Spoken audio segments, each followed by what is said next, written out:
Ratusan warga di Ambon melakukan aksi bela Palestina sekaligus melakukan penggalangan dana guna membantu masyarakat Palestina.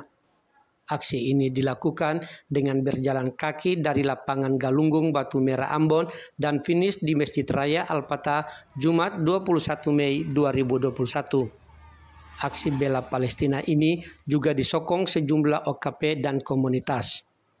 Koordinator aksi Muhammad Iqbal Kumkelo mengatakan aksi bela Palestina ini bukan didasari oleh agama tetapi semata-mata karena kemanusiaan. Hal tersebut juga dibuktikan dengan adanya seorang non-muslim yang juga ikut bersama dalam melakukan aksi bela Palestina itu. Yang mendorong yang pertama rasa kemanusiaan dan atas dasar kemanusiaan katong sebagai netral, katong harus menentukan pilihan dan kenapa Palestina? Karena Palestina bangsa yang terjajah, dijajah oleh Palestina dan penjajahan di atas dunia harus dihapuskan. Aksi bela Palestina ini, kata Korlap Iqbal Kumkelo, sekali lagi bukan soal agama, tetapi soal kemanusiaan.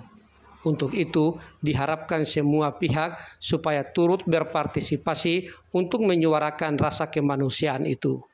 Dari Ambon, Muttaqin dan Hasrat Nurlete, Maluku News.